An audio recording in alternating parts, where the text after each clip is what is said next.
अम्बरीश नाम के एक राजा थे, एकादशी का व्रत करते थे। एक दिन उन्होंने एकादशी का व्रत किया।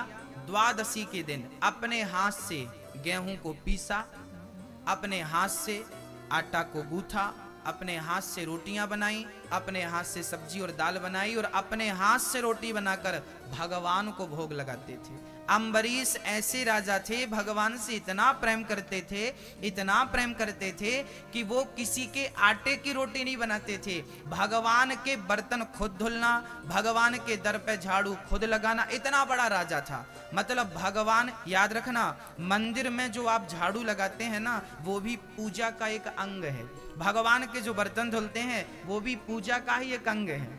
भगवान के लिए आप रसोई में भोजन बनाते हैं, आप भले अपनी रसोई में हो, मेरी माँ रोटी बना रही हो, पर भाव ये हो कि ये रोटी भगवान के लिए बना रही है, तो रसोई में रोटी बनाना भी पूजा हो जाएगा, ये भक्ति बन जाएगी। भोजन बनाइए पर भाव ये रहे कि ये भोजन भगवान के लिए है, तो वो भोजन बनाना भी भक्ति हो गया। हाँ,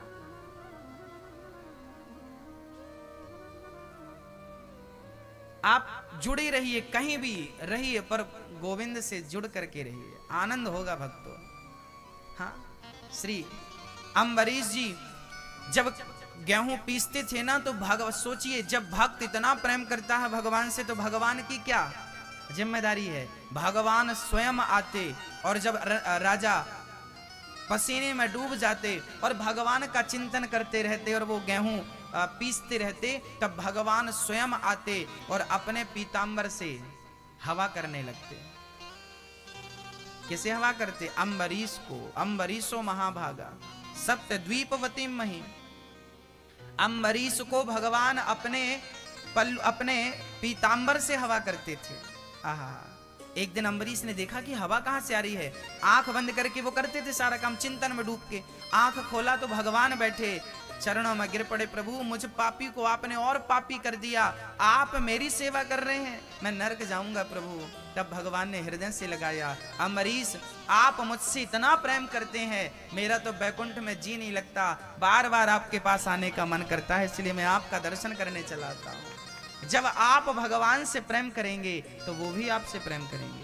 अहम भक्त पराधीन यस्वतंत्री वध्वजा।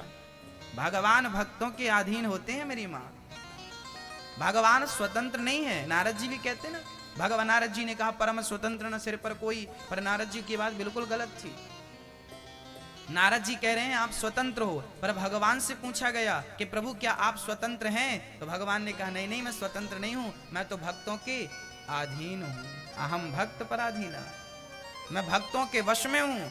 अरे वश में नहीं होते तो जगत को नचाने वाला भगवान गोपियों के सारे पे नाच रहा है। गोपियां कहती हैं छाछ पिलाएंगी, जरा नाच को दिखाओ। ताही अहीरी की छोहरियां छछियां भरी छाछ पे नाच नचावे। जगत को नचाने वाला अखिल ब्रह्मांड नायक आज किसके कहने पे नाच रहा है? गोपियों के कहने पे नाच रहा है। और किसके लिए नाच रहा है? बोले छाछ के लिए नाच रहा है। छाछ, मही, मट्ठा, ऐसे भगवान। तो दो पहलू आप देखिए, एक ये था कि भगवान को लात मारा भृगु जी ने तो भगवान सहन कर लिया, और दूसरी तरफ अम्बरीश एक दिन एकादशी द्वादशी को ब्राह्मणों को भोजन करा रहे थे कि तभी दुर्वासा जी आ गए। दुर्वासा जी ने कहा मैं भी भोजन करूंगा। अम्बरीश बोले आइए, पर दुर्वासा जी स्नान करने गए, उनको टाइम लग गया और उस दिन तिथि की हानि थी, त्रयोदशी लगने वाली थी। कभी कभी तिथि की हानि हो जाती है, एकादशी के बाद सीधे त्रयोदशी आ जाती है, द्वादशी खत्म हो जाती है, 5-10 मिनट की रह जाती है, तिथि की हानि बोलते हैं उसको। उस दिन भी हानि थी, त्रयोदशी लगने के लिए केवल 5 मिनट बचे थे, और एकादशी का नियम है कि द्वादशी को पारण हो जाना चाहिए, है ना, पारण होना चाहिए। और एकादशी का पारण किस चीज से होता है? बोले चावल से होता है। एकादशी आपने रखी है तो द्वादशी को चावल खा के ही व्रत को तोड़ना चाहिए। अब अम्बरीश ने देखा कि संत जी को भोजन कराना है पर आने में देर लग गई। तब अम्बरीश ने भगवान शालिग्राम जी का चरणामृत चरणामृत पी लिया कि पारण कर दूं। उन्होंने चरणामृत पीकर पारण किया। दुर्वासा जी ने कहा मेरे आए बिना तुमने भोजन कर लिया। अपनी एक जटा उखाड़ी और पटक दी, एक राक्षसी पैदा भई और वो राक्षसी अम्बरीश को मारने चल पड़ी। पर अम्बरीश की रक्षा में स्वयं भगवान ने अपने सुदर्शन को नियुक्त कर रखा था। सुदर्शन ने जला दिया कृत्या को। अब अम्बरीश की रक्षा के लिए सुदर्शन दुर्वासा को मारने बढ़े। अब दुर्वासा जी चिल्ला रहे हैं शंकर जी बचाओ। शंकर जी बोले हमसे पंगा लिया होता तो बचा लेते, भगवान नारायण के सुदर्शन से कौन बचाए। ब्रह्मा जी बचाओ। ब्रह्मा ने कहा आना मत यहां। तब नारायण की शरण में गए दौड़े दौड़े दुर्वासा जी, हे प्रभु मेरी रक्षा कीजिए, मेरी रक्षा कीजिए।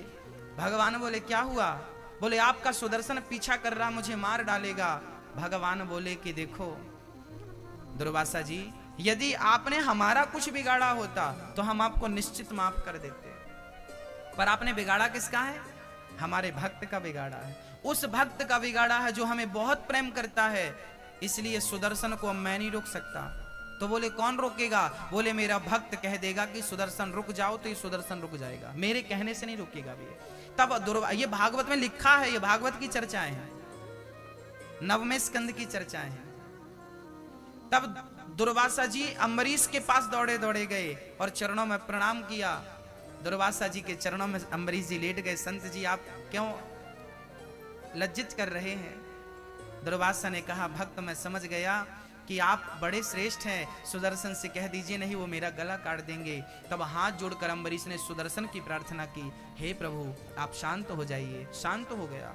ये बात सिद्ध हो गई कि भगवान को लात मारा भृगु जी ने तो भगवान ने भृगु को क्षमा कर दिया, पर दुर्वासा ने भक्त का अनादर किया तो भगवान ने रक्षा नहीं की, भक्त ने रक्षा की तो रक्षा हुई। ये सिद्ध हो गया कि भगवान आपको माफ नहीं करेंगे यदि आपने भक्तों का कुछ बिगाड़ा।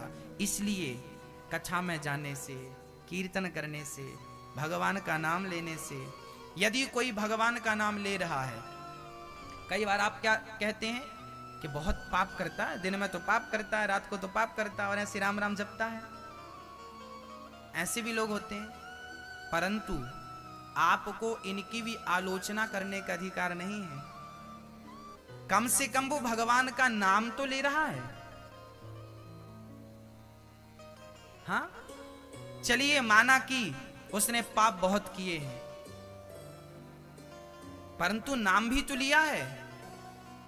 आप एक बूंद जहर पी लो तो मरोगे कि नहीं, बोलो। अच्छा धोखे से पियो तो क्या बच जाओगे। नहीं जहर भाई साहब हमने धोखे से पीला, बाहर आ जाओ, आएगा। जहर को जानबूझकर पियो या धोखे से पियो, वो अपना असर दिखा के रहेगा। आग में हाथ जानबूझकर डालो या धोखे से चला जाए, वो अपना असर दिखाकर ही रहेगी। ऐसे भगवान का नाम भी है मेरी माँ, कोई जानबूझ कर ले, धोखे से ले, ढोंग से ही ले ले, वो नाम तो अपना काम प्रभाव दिखाकर ही रहेगा। ये वही नाम है जिस नाम के पत्थर पानी में तर गए। ये नाम पत्थर को भी पानी में डूबने नहीं दिया तो आपको भवसागर में डूबने नहीं देगा, बस नाम का सहारा ले रहेगा। कलयुग केवल नाम आधारा, सुमर सुमर नर उतरहि पारा। केवल नाम, केवल नाम, केवल नाम। काम करते रहो और नाम जपते रहो।